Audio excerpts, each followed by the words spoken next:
And all the kings of the Amorites came and took their stand in the field to consult with their counselors what was to be done with the sons of Jacob. For they were still afraid of them, saying, Behold, two of them slew the whole of the city of the Shechem. And the Lord heard the prayers of Isaac and Jacob, and he filled the hearts of all these kings, advisers, with great fear and terror, that they anonymously exclaimed, Are you silly this day, or is there no understanding in you, that you will fight with the Hebrews? And why wilt you take a delight in your own destruction this day? Behold, two of them came to the city of Shechem without fear or terror, and they killed all the inhabitants of the city, that no man stood up against them. And how will you be able to fight with them all? Surely you know that their God is exceedingly fond of them, and has done mighty things for them, such as have not been done from days of old. And amongst all the gods of nations there is none can do like unto his mighty deeds. Surely he delivered their father Abraham, the Hebrew, from the hand of Nimrod, and from the hand of all his people who had many times sought to slay him. He delivered him also from the fire in which King Nimrod had cast him, and his God delivered him from it. And who else can do the like? Surely it was Abraham who slew the 5 kings of Elam, when they had touched his brother's son, who in those days dwelt in Sodom, and took his servant that was faithful in his house, and few of his men, and they pursued the kings of Elam in one night, and killed them, and restored to his brother's son all his property which they had taken from him. And surely you know the God of these Hebrews is much delighted with them, and they are also delighted with him, for they know that he delivered them from all their enemies. And behold, through his love toward his God, Abraham took his only and precious son, and intended to bring him up as a burnt offering to his God.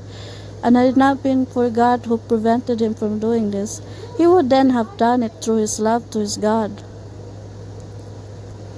And God saw all his works, and swore unto him, and promised him that he would deliver his sons and all his seed from every trouble that would befall them, because he had done this thing, and through his love to his God stifled his compassion for his child. And have you not heard what their God did to Pharaoh king of Egypt, and to Abimelech king of Gerar, through taking Abram's wife, who said of her, She is my sister, lest they might slay him on account of her, and think of taking her for a wife? And God did unto them and their people all that you heard of.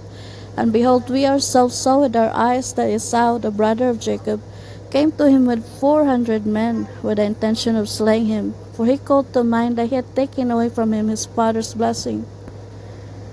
And he went to meet him when he came from Syria, to smite the mother with the children. And who delivered him from his hands but his God, in whom he trusted? He delivered him from the hand of his brother, and also from the hands of his enemies.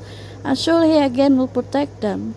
Who does not know that it was their God who inspired them with strength to do the town of Shechem the evil which you heard of? Could it then be with their own strength that 2 men could destroy such a large city as Shechem, had it not been for their God in whom they trusted? He said and did unto them all this to slay the inhabitants of the city in their city. And can you then prevail over them who have come forth together from your city to fight with the whole of them, even if 1,000 times as many more should come to your assistance? Surely you know and understand that you do not come to fight with them, but you come to war with their God who made choice of them, and you have therefore all come this day to be destroyed.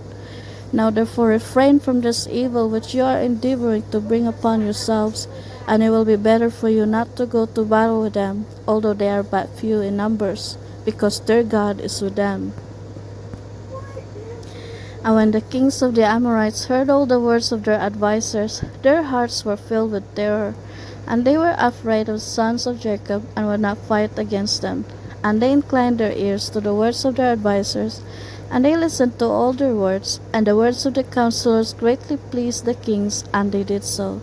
And the kings turned and refrained from the sons of Jacob, for they durst not approach them to make war with them, for they were greatly afraid of them, and their hearts melted within them from their fear of them. For this proceeded from the Lord to them, for he heard the prayers of his servants Isaac and Jacob, for they trusted in him, And all these kings returned with their camps on that day, each to his own city. And they did not at that time fight with the sons of Jacob. And the sons of Jacob kept their station that day till evening opposite Mount Sihon. And seeing that these kings did not come to fight against them, the sons of Jacob returned